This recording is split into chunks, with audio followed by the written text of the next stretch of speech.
we will be talking about application strategies for final MBA deadline. So before I turn this over to our moderator to lead this conversation, I just wanted to share a little bit about Forté, who we are and what we do. So we are a nonprofit that helps to change the power of balance in the workplace. We do this through our powerful alliance of companies, undergraduate and business schools, talented women, pioneering donors, and you being here today become part of this amazing community of 116,000 women rising in business.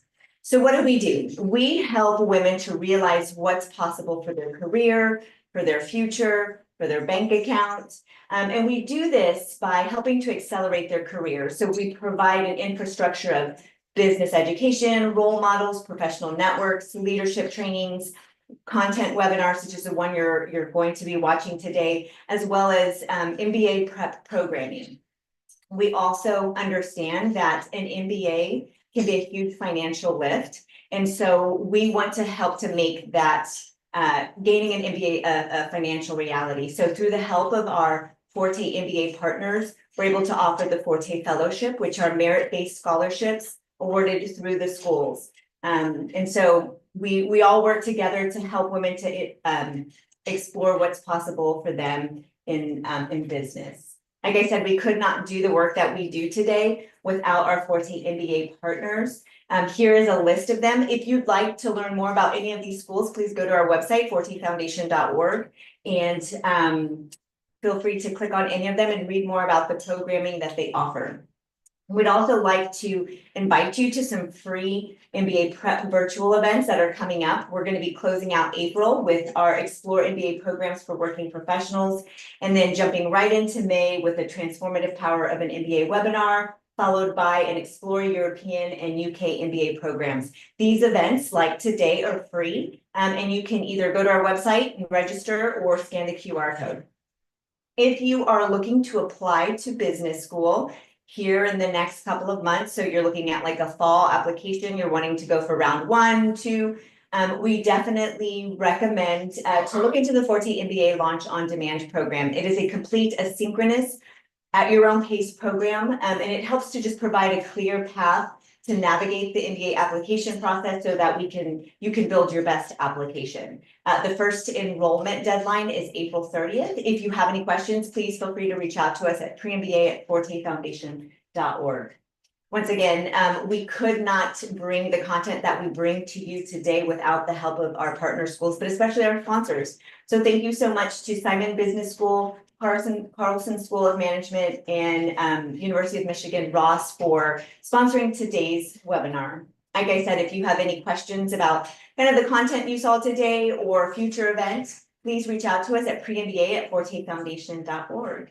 Now, let me stop sharing and I will turn it over to Nicole from UC Berkeley to lead our conversation today. Hi, everybody. Thanks, Melissa, for the introduction. We love working with Forté, so we appreciate the information that you shared.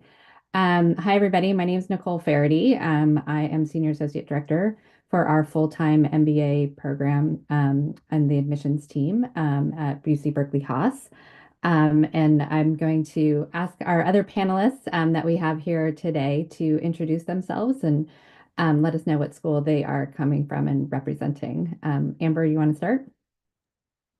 Hi, everyone. So glad to be here with you. Thanks for everybody joining from wherever you're zooming in from. My name is Amber Walsh. I'm a Senior Associate Director for the full-time MBA program at Yale School of Management.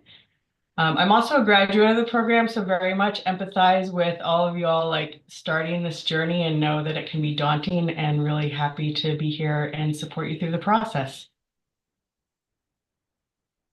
I'll pass it over to Serena.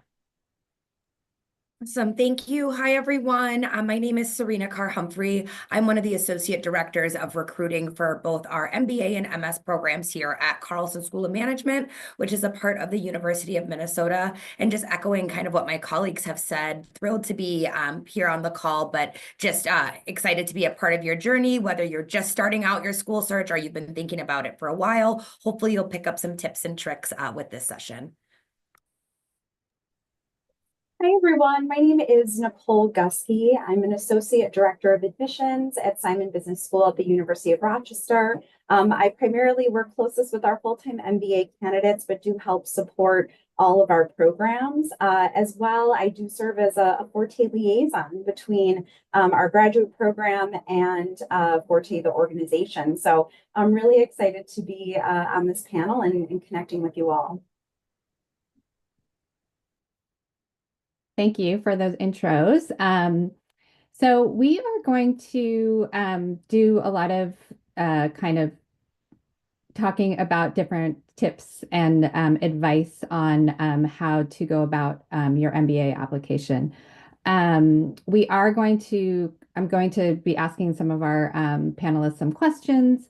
But before we do that, we thought we would give kind of a quick overview of some of the main components of the application and each give a little, kind of 1 to 2 minute kind of quick tips and advice on the different components. And these components are kind of seen in most MBA applications. So, it's something that you will find in many of the schools that we represent as well as others. But we're going to kind of go over a little bit about letters of recommendation, some of the academics, so maybe some of those standardized test scores and transcripts and things like that. Also work experience, the professional side, and as well as essays. So what we're going to kind of go around and each take one of those pieces to give some advice. I will start off with letters of recommendation. So, not every school requires them. Some require one, some require two. It all kind of depends. So definitely look into the requirements of the schools that you're applying to. So I'm representing Haas, the Haas School of Business, and we require 2 letters of recommendation in our MBA, our full-time MBA application. And just kind of general advice on letters of recommendation. Ideally, you want someone who is your current or former supervisor to write at least one. We kind of want to see things like, achievements, impacts you've had on the organization, on your team. So they could also talk about, different, your work style, any leadership skills you might have or potential leadership that you have that's been shown throughout your team or throughout your work time there.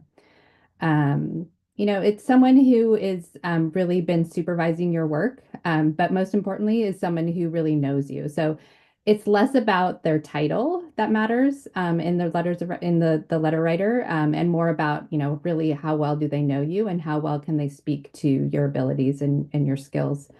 So that's, I think, the most important part of the letters of recommendation. Some people think that having CEO or, some C-suite member is better to have as a recommendation writer. But if you've maybe met them once for 5 minutes in your career with that organization, they probably aren't the best person to be writing your letter. So you want somebody who can really write a detailed description of you and yourself. One piece of advice I would give people is to set a time to meet with your recommender writer, and just buy them coffee, ask them to sit with you and chat, talk about kind of what your goals are, what your aspirations are, maybe kind of subtly remind them of some of the achievements you've had and the impact you've had on the team, if it's been some time since you've met with them. So that kind of thing will really help them write a really strong letter for you, and a detailed letter. Some people, they are applying in confidence and maybe are not telling their direct supervisor if that they're applying to an MBA program, that it might hurt their chances for promotion or things like that. So that's okay. We totally understand that. That happens a lot in our applicants. And we would understand if you're not submitting a letter from your most current supervisor. So I would look to a former supervisor or somebody else within maybe your team or within your organization that you are comfortable telling that you are applying. So that's kind of a quick overview of letters of recommendation. Again, we will be opening this up to questions. So, feel free to drop questions into the Q&A section, and then we can answer them after at kind of the last 8 to 10 minutes or so of this webinar. But so I'm going to move on to the academic side of MBA applications and move over to Nicole to give a quick overview of that. Thank you.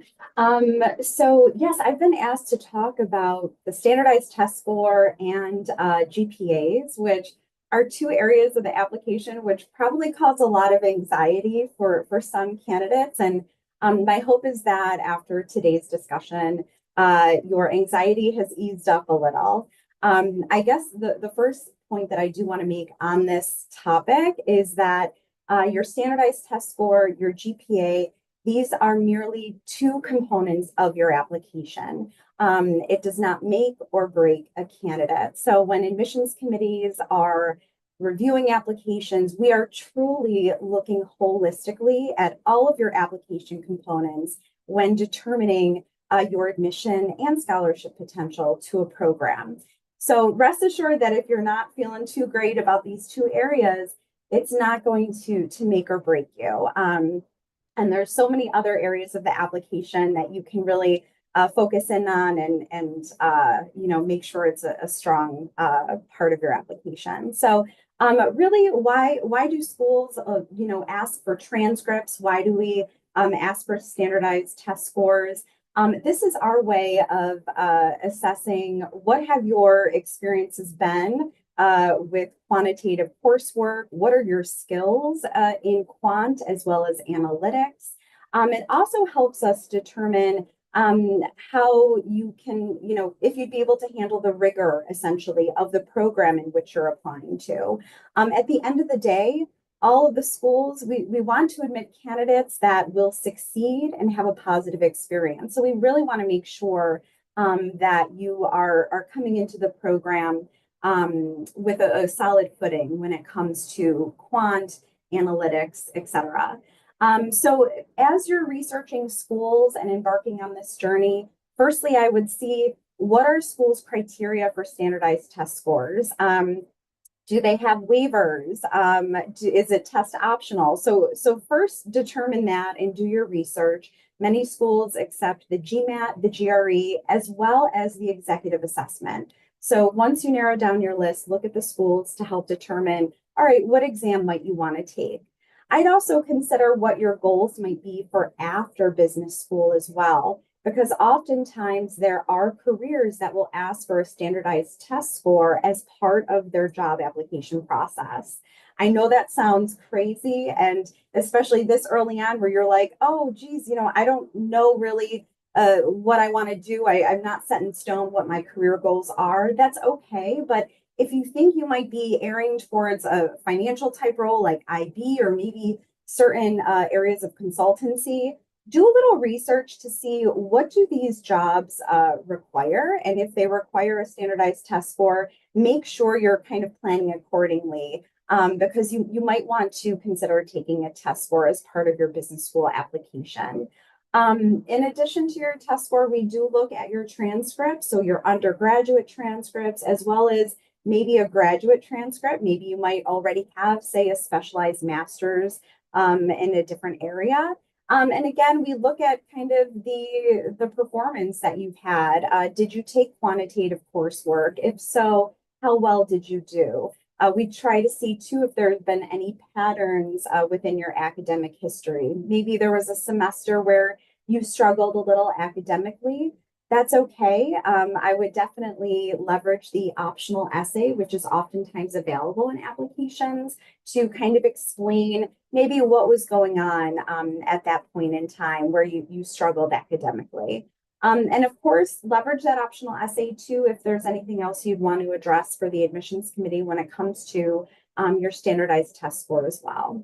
If you do choose a standardized test score and taking one of those exams, something I did not mention earlier is you definitely want to set yourself up for success. These exams take a lot of time to prep, a lot of energy, but also they can be costly. So give yourself time to prepare, like 6 to 8 weeks.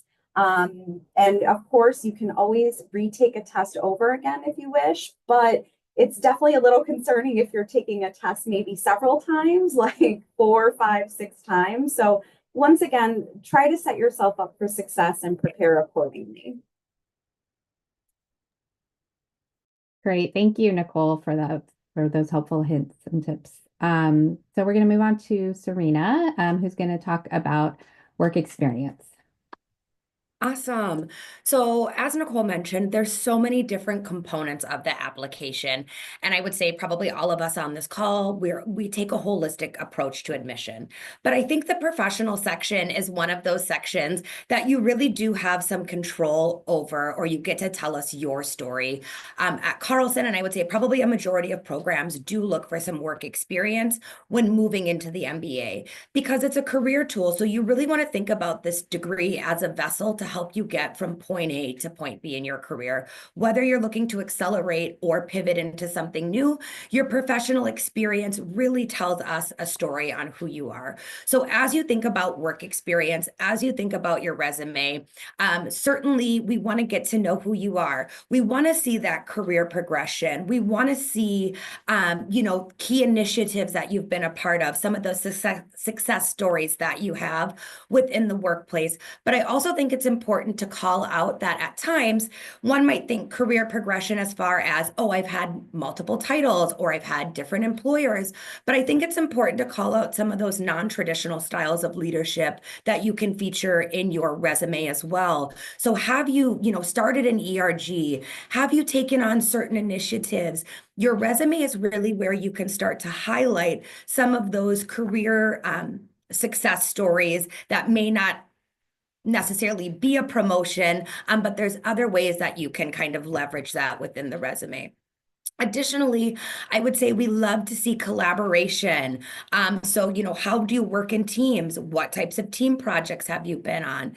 Quantitative experience. So certainly your academic background could tell us some quantitative pieces, but maybe it's your professional background where you've seen a lot more quantitative experience. So highlighting things like that within your resume can be, really important. And then I would also say too, each school might be different on like their preferred formatting. So as you start this process, working with your admissions and recruiting team to understand, is there a preferred format as far as resume for the schools that you are applying to? Some schools might say, hey, your traditional kind of resume or CV works just fine, but once you're in our programs, we may want you to move over to a certain format. So I think understanding that can also be beneficial. Here at Carlson, we have like a link to our career center that has some resume resources that as you think about applying, you can certainly use. Another thing that I will call out is that Nicole mentioned that optional statement. So certainly as you think about your resume, if you've got gaps in employment, if there is some additional like projects or initiatives you maybe want to expand on more, that optional statement can also be a great way to highlight that. And so certainly as you think about work experience, everyone is coming from different backgrounds as you think about industries, functions, but all bring value into a program. So really using that resume to help tell your story as you think about this being a professional tool, I think is just something so important as you move through the application process. And certainly I know resumes, it's kind of one of those things that you can't necessarily change as far as, the work experience that you have, but it can be a great tool as you think about really us getting to know who you are, not just academically, not just on your interest in the program, but also what you're bringing to the table from that professional perspective. Great. Thank you, Serena. All good information as well. And now finally, we're going to move over to essays. And I'm going to hand it over to Amber for that. We save essays for last because it's everyone's favorite part of the application, I think. It is one that is often challenging because obviously if you're writing several applications, each school has their own essay or multiple essays, and it's something they have to put your time into, but it is valuable real estate within the application. It's an opportunity for you to give us your own voice. Tell us about things that are important to you. Maybe highlight things that you haven't been able to highlight in other places. And again, each school is going to have their own set of questions. So I say really take the time to read through those questions and think about, why is this school asking me this particular question? And often it can be around like some of the values of the school, and I'll use the School of Management as an example. So we give you 3 choices of tell us about the most important commitment you've ever made, or tell us about the biggest challenge that you've ever faced, or tell us about a community that's important to you. So you can kind of get an idea, like we're trying to get to tell us something that's important to you that maybe we can't see clearly in your academic section or your resume. Maybe there's highlights there, but we want to hear from your voice about what is important to you. All of us are looking for an answer in your own voice, a natural, honest response. A lot of times people are like, how can I stand out? How can I? And I don't think that should be the goal, honestly. I think it should be about like, how can I just tell a little bit more about myself? So reading through the questions, kind of thinking, sometimes answers come to your mind right away, and that's probably the right one. I don't think you should overthink it, but make sure that you're answering the question in its entirety. And, I think one of the things that comes up as a question is, can I use AI? And here I would tread very lightly.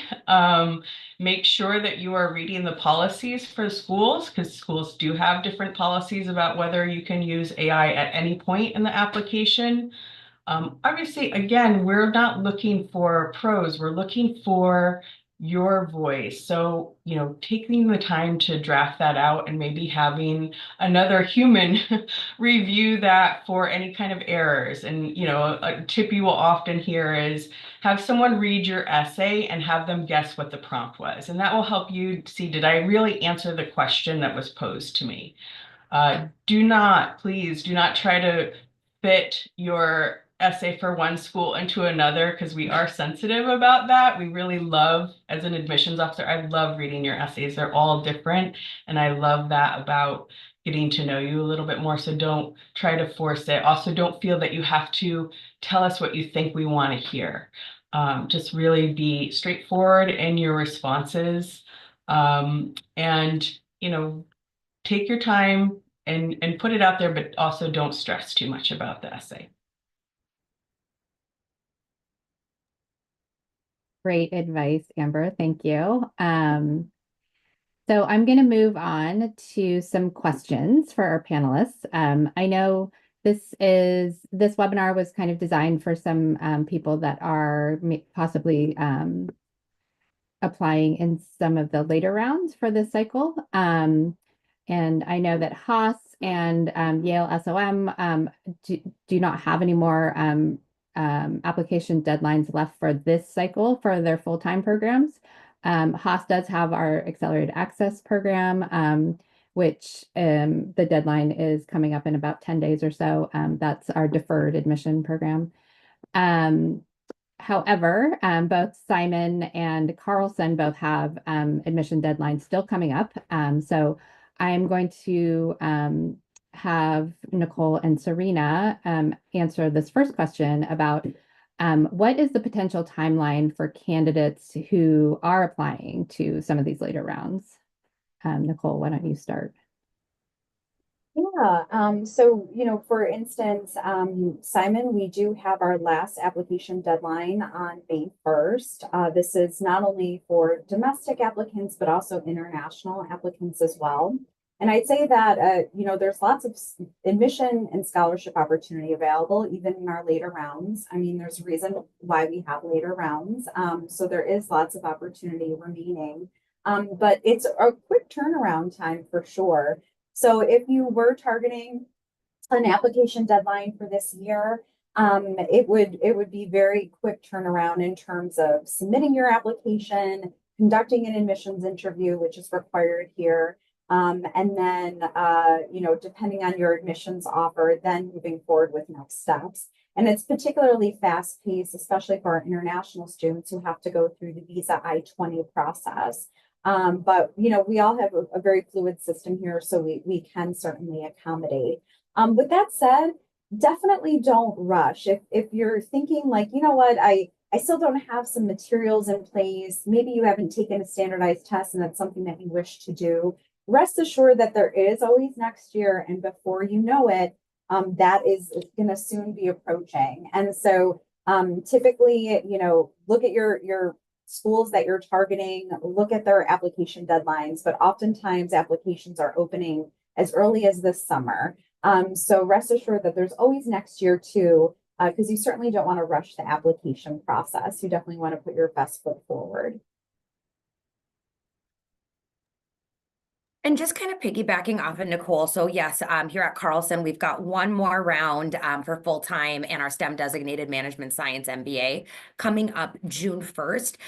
This deadline is going to be for domestic applicants only. Thinking about that I-20 and visa process, we definitely want to give our international students enough time to be successful. So with this deadline, it is going to be domestic students only here at Carlson. As far as turnaround time, it is quick. It's fast and furious because orientation is in August. So we want to give you plenty of time to prepare as you think about maybe transitioning, if it's making a move, finding new housing, things like that, to be successful. So with our June 1st deadlines, candidates would typically hear by July 1st their decisions, as well as any scholarshiping information at that time. There is still an interview process. It's an invite to interview with all of our application rounds. But once you apply, that's typically what you would see after you submit that application. And then from there, a quick kind of 4-week turnaround to get that decision.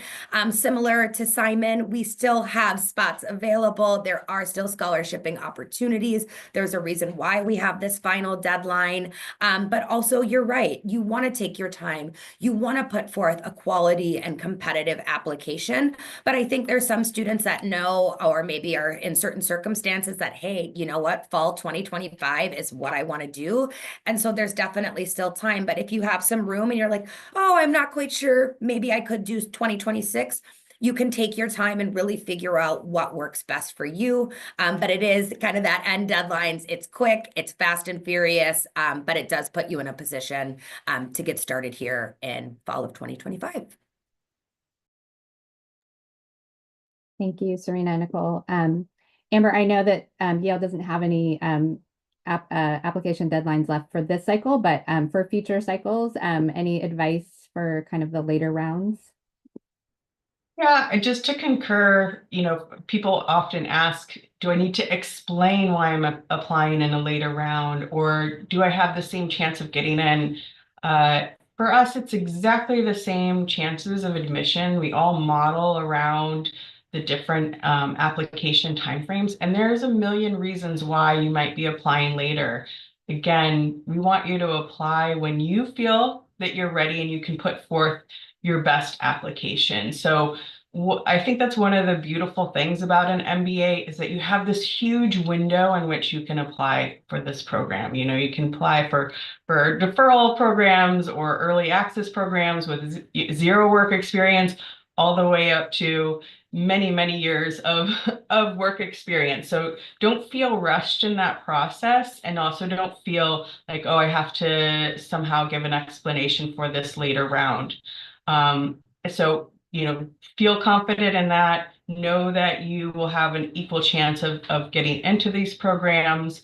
Again, scholarships as well will always be available for folks at every step of the process where we're accepting applications. Great, thank you, Amber. So I know that some of our panelists have mentioned things like visas and I-20s for international students and scholarships. Any other any other considerations that candidates might be thinking about when they are considering applying to a later round versus waiting and trying to apply to one of the earlier rounds in the next cycle? Anybody feel free to jump in. I'll just jump in really quick about the time frame, and my colleagues have already mentioned like it's a short turnaround, and that also means that you need to be really responsive in terms of once you are admitted to these programs, like going through your application checklist, so that especially if you're an international student, getting in all of the documentation that you need so that those visas can be processed as quickly as possible. So just staying on top of that and knowing that these few months building up to the start of school are going to be very busy ones. Very exciting, but very busy. And just know that you're going to have to really stay on top of that to make sure that you can move the process along from your end. And depending too, if the school requires recommendation letters, you want to make sure that you're working closely with your recommender to ensure that, there's no delay on their end that would subsequently delay the review of your application. And the final thing that I will just call out is as you think about applying for later rounds and kind of that quick turnaround time, I always say is that professional piece. And so as you think about leaving the workplace, are there projects you need to wrap up? Are there things that you need to consider from the employer side as you start to make that transition? And so certainly kind of having that in the back of your mind too, that as you navigate the next steps, there is that career component that you'll also have to close a chapter on. And as you apply in later rounds with classes starting so quickly, you do have a kind of a shorter turnaround time as far as closing that, chapter professionally. So just having that kind of in the back of your mind as you move through things, that's something that you'll have to navigate as well. And I will just add one last piece that Nicole kind of mentioned during the academics component piece about retaking exams. So because of that kind of short turnaround time, there really isn't a lot of time for you to retake an exam. So you want to be really satisfied with the score that you have when you apply in some of these later rounds, because there really is little time when our committees are evaluating applications and reviewing applications to be able to say like, oh, wait, I retook this GMAT. Here's my new score, because it's probably, already been evaluated at that point. So thank you all. So everybody, I think, has mentioned kind of rushing through the application and not encouraging people to do that. So what common mistakes might you see in candidates that do rush that application process? Serena, why don't we start with you? Yeah, I think two things that are jumping to mind, and they've kind of already been mentioned. One, thinking about those LORs or letters of recommendation and not giving your recommenders enough time to complete them as you're up against that final deadline. There's typically a time that we need those recommendations on file. And if they come after that, you may not be considered for that final round of admission. So I think working with your recommenders as early as you can put you in a position to not have those come in late.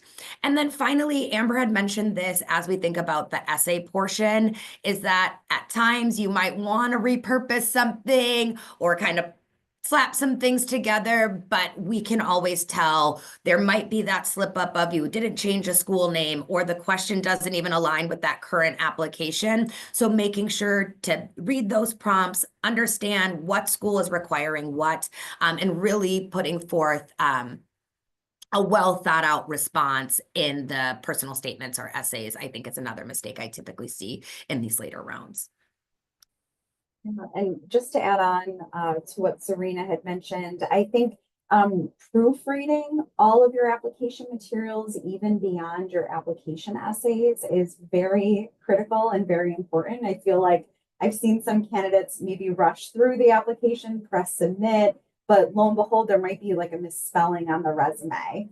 So really take the time to review because things like that are quite glaring and they stand out to the admissions committee. And I don't know, Nicole, if that's all right, if we could answer the question that came through about the resume template while kind of on that topic, if that's all right. A question came in of, is it necessary to use a particular school's resume template? And at least from our perspective, we do not have a preferred template per se. Of course, if you kind of end up coming to Simon and enrolling, you work with our career center to format your resume to kind of our standards or what we hope to see. But in terms of the application process, really, I would just model it towards a professional business resume, which you can find a lot of templates online. There's a lot of great resources. If possible, definitely stick to one page. If needed, maybe 2 pages, but I think the preference is one page. But you really don't want to go crazy too. So I think that there's wonderful templates out there that you can use for all of your schools.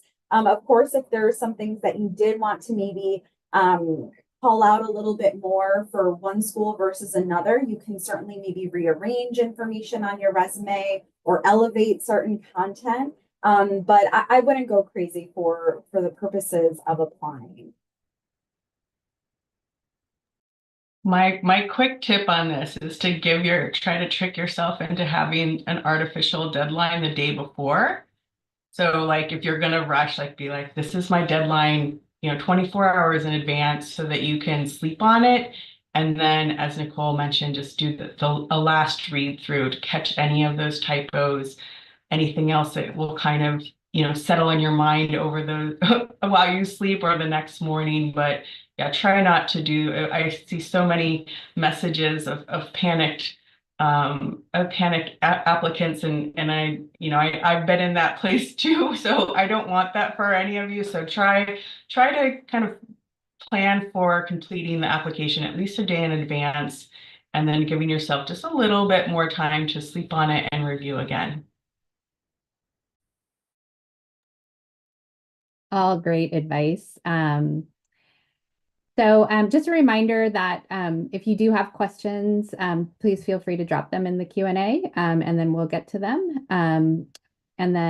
But first I want to get to maybe our last question. Maybe we'll have time for a few more. But so I know in later rounds, we've all kind of talked about there being kind of this, a shorter time frame for evaluation, but just in general, in all of the rounds that we have for admissions, I know it's a lot of our candidates feel a lot of anxiety once they hit submit. I mean, obviously they feel a lot of anxiety beforehand as well, but once they hit submit, there's that initial relief of, okay, it's done, but now what, what do they do while they're waiting for those decisions to come out, whether it be, 5 weeks later or 10 or 12 weeks later? What advice do you have for people that, after they hit submit, what do they do while they're waiting? Nicole, do you want to start? Sure. Yeah, that's a good question. I think that patience and exercising patience is really important. As long as it's clear to you when you submit an application, when you should receive a decision by, really kind of respecting those timelines that the admissions committee has put in place. If you think about it, schools are receiving thousands of applications and really needing that time to review all candidates thoroughly. I mean, after all, each candidate deserves that. So I think that patience and understanding is really important. However, if you do have a question that maybe isn't clearly evident on the website, or you can't ascertain it elsewhere, or maybe there's been an update to your own application or candidacy, please feel free to reach out to the admissions office. But definitely be cognizant of how many times you're reaching out and the frequency of that. So definitely do your due diligence, research, try to be resourceful if you do have questions. But if there are outstanding questions that you have and updates that you might have on your own end, feel free to reach out to the admissions office. I can jump into, I mean, I absolutely agree with Nicole's advice there, but there are still opportunities often if there's a change that you want to let us know about, even though that time frame is really short. Let's say that you already have a GMAT or GRE retake planned, like let us know about that. Obviously we need to have that information before we're making the final decisions. So, the timing is important. Let's say that you got a promotion or you changed jobs. We like to know that about that as well. If you're applying for a deferred admissions program or silver scholars for SOM, if you've landed a summer internship or you have a full-time offer that you haven't told us about, like those are good updates to give us. Again, not overwhelming the admission staff, but using the avenues that most of us have in terms of updating your application. Or let's say you just forgot something for us, we ask for if you did a study abroad, we want the transcripts for those. So let's say you forgot to attach it. That's okay. You can update it post deadline, but all of the core things, those should all be submitted at the deadline. And I'll just chime in with one other thing. And certainly, I think Nicole and Amber are calling out, some of those important components as you think about hitting submit and kind of just being patient there, as well as some of those updates. But I'll also say that it's a great time to connect with current students. You can still attend events. There's other things that you can do to still be really plugged in to the schools that you're interested in.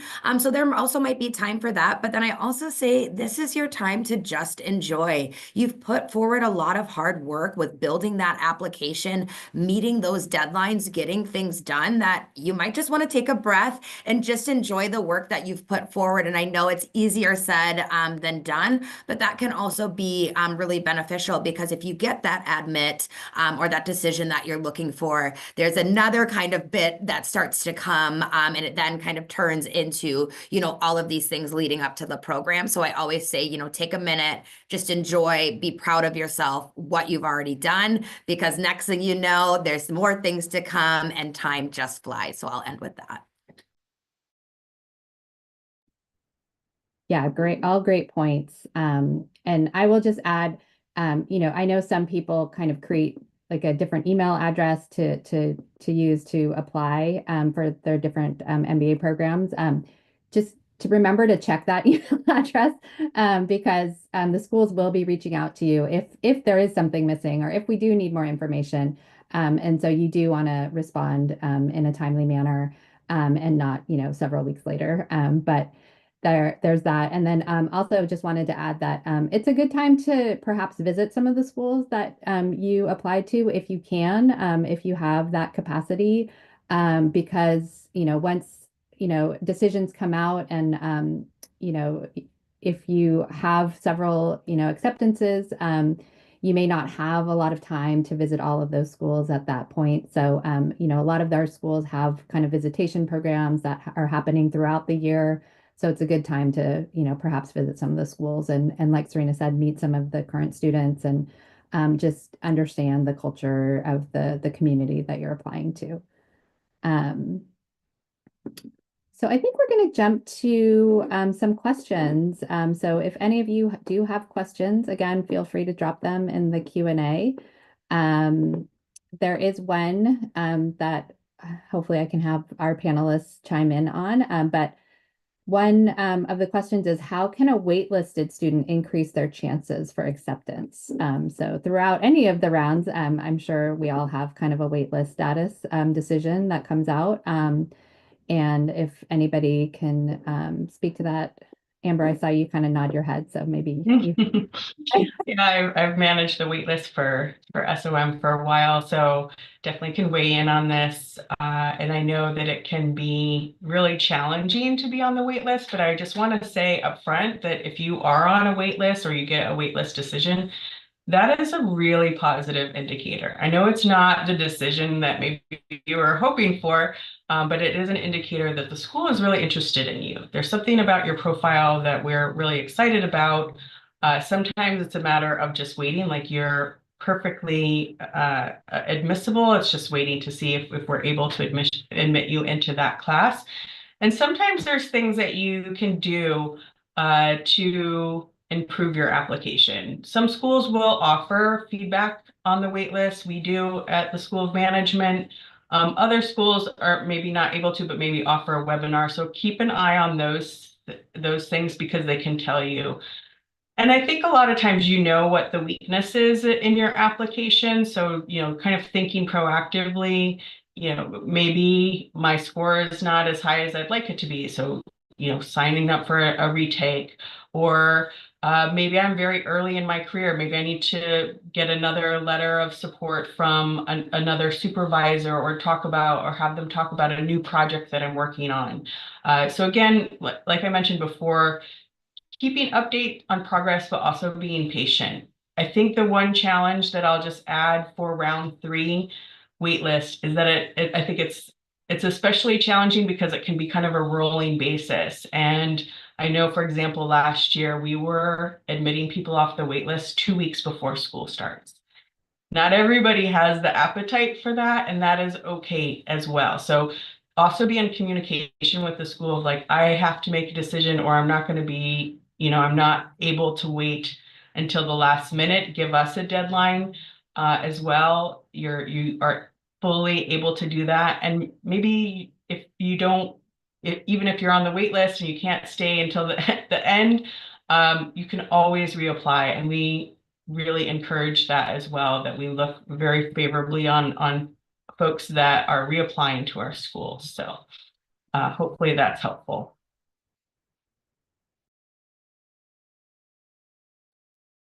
Any other advice for waitlisted candidates? Maybe just one thing to add is, there are lots of virtual opportunities and other activities that waitlisted candidates can take advantage of. And we always like to see that engagement, even with our waitlisted candidates. So definitely take advantage of those opportunities, because that definitely is a signal to the admissions committee that, you're still very much interested and engaged with the school community.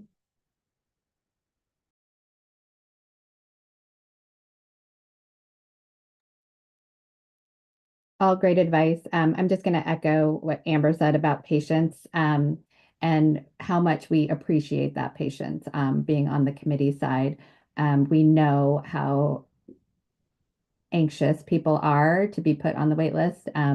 But again, as Amber pointed out, it is a good sign, not a bad sign, to be on the wait list. We definitely like what we see in your application, and we want to admit you at that point. It's just a matter of, what the class is looking like. So we thank you and appreciate everybody that stays on the wait list. So we don't have any questions right now in our Q&A. So again, just a reminder, if you do have questions, just drop them in. But meanwhile, we did talk a little bit about common mistakes that we see in kind of later rounds in applications if people are rushing through it. Anything that your committees kind of look for specifically in candidates, that somebody, you could give advice to somebody about what kind of strengths they might have in their application in a later round, or just kind of in general. I know Amber kind of mentioned it's the same kind of evaluation and review process throughout the year, regardless of rounds. But anything that any strengths that you're in particular looking for. Yeah, I think I always like to see whether it's like in the application itself or even other areas of the application process, like the admissions interview. I love when you can get a sense for the sincerity of candidates when it comes to really wanting to come to the school. So being able to really articulate why it is you're considering this school, what you hope to take out of the experience, what resources at the school would you, take advantage of and lean into, especially when you're thinking about, post MBA, and helping you kind of make that additional leap there. So I always love to see that throughout various components of the application, whether it be the interview, the essays, even seeing what types of engagements a candidate has had with our office. Have they had, individual meetings with our staff? Have they met us out on the road? Have they connected with a current student? So all of that pieced together, I love to see when candidates are just genuinely interested in learning more about a school and being able to articulate why they think that school is a good fit for them. I love that call out, and that's exactly what I was leaning towards. But with that why, I always say too, like, why is right now the best time for you to pursue an MBA? That's the other thing that I think can really shine and stand out. Not only in the application, in the interview, but then also when you are in that first semester and you are like, oh my gosh, what did I do? You know that why behind what you're doing. So I always say is if you can answer, why is right now the best time for your MBA? And why is whatever school kind of that best vehicle or vessel to help you get there? That is just, I think, a totally a strength outside of some of those other components of the application that we talked about. I think that's one that kind of flies under the radar, but that can really be a strong component when applying really in any round. Yeah, Serena, you made me think as well. I mean, I think that that's a really important component again, because you can do this, you can pursue this degree at this huge time frame in your life. So why now?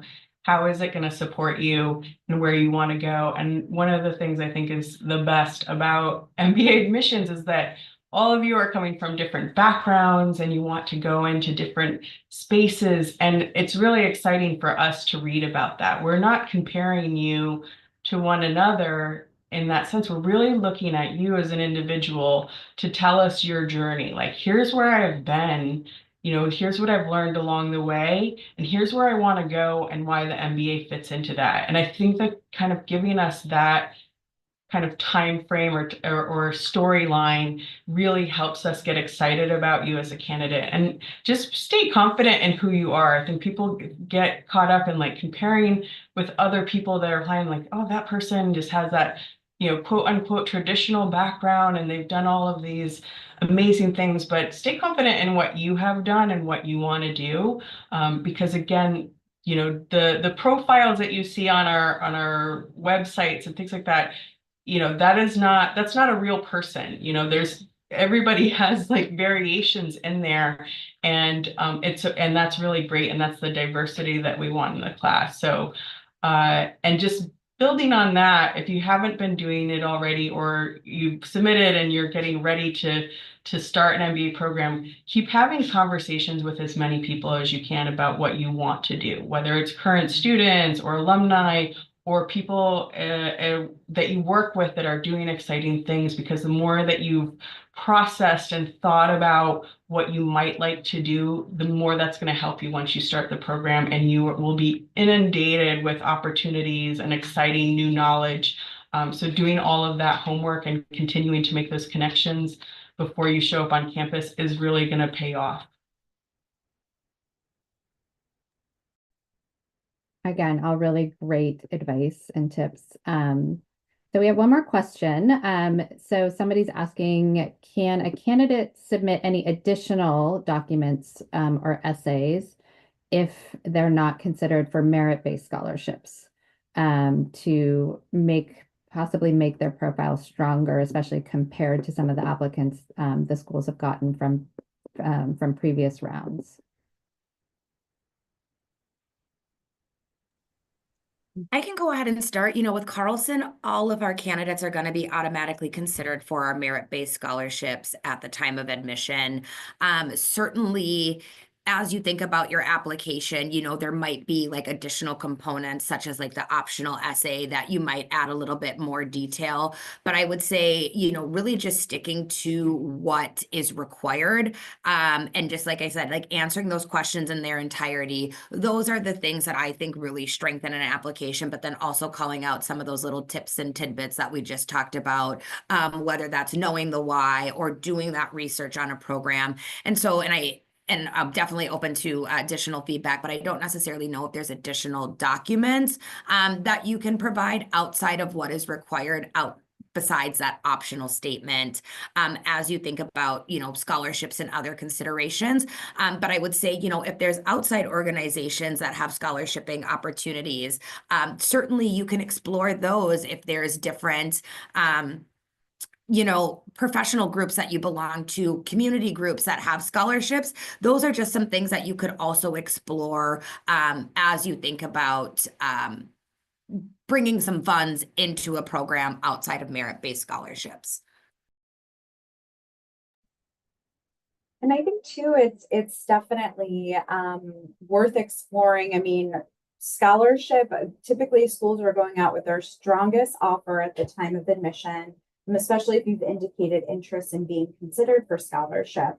But it's always good to have in the back pocket a plan for supplementing the cost of your education. Say if you're not given a full ride to your dream school. So definitely start thinking about your finances, if you're going to be leveraging, say, outside scholarships, like Serena had mentioned, might you be leveraging loans, even if you are a domestic or international candidate? There are a lot of great resources out there, and oftentimes schools will can help point you in the right direction too, to help you kind of navigate that, because it can be a little difficult. But so I guess, outside of scholarship, just keeping in mind more broadly, what are opportunities for helping supplement your education if needed, just so you have, those items in line should you need to kind of lean on them for your education.